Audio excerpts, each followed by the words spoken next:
investigation reveals that Israeli army used humanitarian aid drops as deadly traps in dangerous areas to target starving civilians. Come on. So you know how Israel's starving the people of Palestine right now? They've been doing it for months. And then they drop aid, these aid pallets out of airplanes, supposedly filled with food and aid. Yeah. But they're doing that as a trap because they're dropping that food in areas that Palestinians aren't supposed to be allowed to go. They're like these unsafe areas, meaning that the military could just kill them. And so that's what I'm going to show you here in this segment. I thought they were loading Israeli pedophiles into the boxes and dropping. So even the BBC verify investigation reveals that Israeli army used humanitarian aid drops as deadly traps in dangerous areas to target starving civilians. Come on. It's almost as if Bill Gates was a Israeli. That's what it sounds like. Anyway, let's want to watch here. Here's a little bit of it.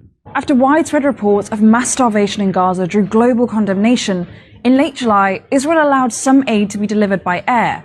But BBC Verify analysis reveals these drops have fallen into Israeli-designated dangerous combat zones. And even when they're in areas deemed safe, they can be deadly. So they're dropping the aid in combat zones, not in the safe areas that they're supposed to be dropping them. They're dropping the aid in combat zones, so then they could kill them when they go to try to get the aid. But even when they do drop it in the safe zones, it's not good. Let's watch. It's also a combat zone. Let me guess, you're going to get shot either way. Yeah, you're going to get shot either way. As part of the aid deliveries, Israel announced daily pauses in military operations in other areas. Video footage shows several boxes of aid being dropped from planes and crowds of Palestinians rushing to get to the aid first. But BBC Verify found 10 separate occasions where aid was dropped into danger zones. Those areas are in red and are where the Israeli military has explicitly warned people not to enter. So this is the danger zone.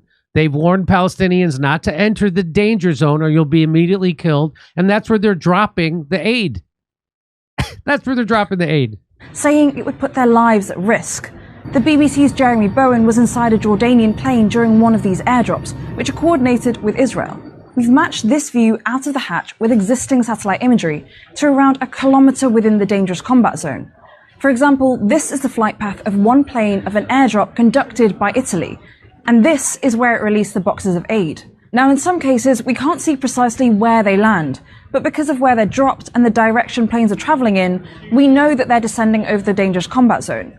The International Committee of the Red Cross told us airdrops are inefficient, unsustainable, and can only supply limited quantities of items in a way that often doesn't reach the most vulnerable people. The Israeli military previously said it had no comment on this matter. And even when aid does fall into areas deemed safe by the Israeli military, BBC Verify found that they've been lethal. This video shows the moment an aid box falls on top of a boy, crushing him to death. We've paused the footage before it occurred. People had been rushing towards the boxes of aid falling from the sky in central Gaza. In the chaos, Mohammed Aid was trapped. Graphic video shows him motionless and bloodied, being carried from the scene. Just a day earlier, verified video emerged showing a roof collapsing in Gaza City, with Palestinians on and under it as they tried to retrieve aid from an airdrop which had snagged on a building. More than 100 human rights organizations have called on Israel to stop the weaponization of aid into Gaza as starvation deepens. However, the weaponization of aid. Yeah. So they starve the people, and then they use the aid as another way to kill them. And a lot of times, the aid package just drops right on top of people, right on top of their refugee tents, and smashes them. Bon appetit. Israel denies there are restrictions on aid and says aid trucks and airdrops continue. So they're just, everything they do is destruction and death. Everything. So here, Middle East Observer tweets out, airdropping aid into Gaza, a costly theatrical performance, sometimes deadly.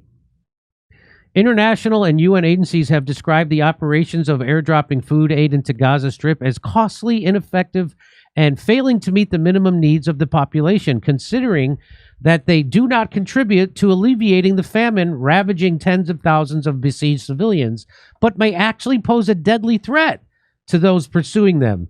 In a visual documentary report, Palestinian photographer Mahmoud al-Salih documented the journey of death for food that tens of thousands of Gaza residents undertake daily in a perilous attempt to reach aid distribution points.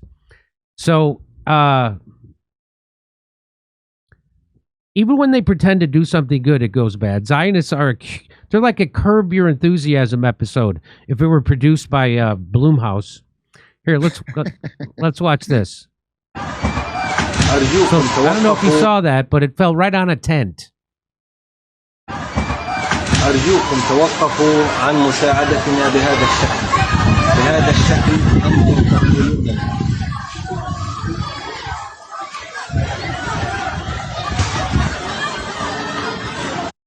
So, watch the seller.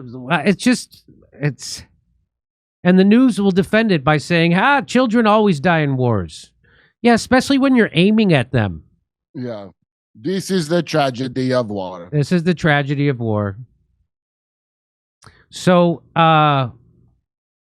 it is tragic. I mean, I just can't believe this, that the rest of the world is allowing this to happen without. I can't. It's all I can only. Believe it. I can believe it. And They put a bio weapon in everybody's kids, and everybody did. Yeah, it, I guess and you're now right. They don't want to talk about it. Everybody's this dumb cow. It's just going to go on like that forever. Just enjoy it. They made you take a bioweapon, or you couldn't go to work. Yeah, I don't know. Remember wait that? for disclosure or something stupid, you know. And all the people, yeah. Anyway, if it's sad, but if you want to hear my jokes about Israel and how much I hate them and Benjamin Netanyahu, you can come see me in Rutherford, Edmonton, Calgary, Vancouver, Appleton, Rosemont, Chicago, Louisville, Fort Wayne, Hermosa Beach, Sacramento, and San Francisco. Go to jimmydore.com for a link for tickets, and I'll turn that frown upside down. Hey, if you're stressed about taxes, maybe you missed the April deadline or your books are a mess, don't wait. The IRS is cracking down. Penalties add up fast, 5% per month, up to 25% just for not filing. But there's help. Tax Network USA can take the burden off your shoulders and stop the spiral before it gets worse. They've helped thousands of Americans, whether you're an employee, a small business owner, or haven't filed in years. Messy books? No problem. They've seen it all and know exactly how to clean it up. With direct access to powerful IRS programs and expert negotiators on your side, Tax Network USA knows how to win. You'll get a free consultation if you qualify. They may even be able to reduce or eliminate what you owe. More importantly, they'll help protect you from wage garnishments or bank levies. So don't wait for the next IRS letter. Call 800-958-1000 or visit tnusa.com/Jimmy to talk to a real expert at Tax Network USA. Take the pressure off. Let the Tax Network USA handle your tax issues. Call 1-800-958-1000 or visit tnusa.com/Jimmy. Come see me on tour in Edmonton, Calgary, Vancouver, Appleton, Wisconsin, Rosemont, Illinois, Chicago, Louisville, Fort Wayne, Indiana, Hermosa Beach, Sacramento, San Francisco. Go to jimmydore.com for a link for tickets.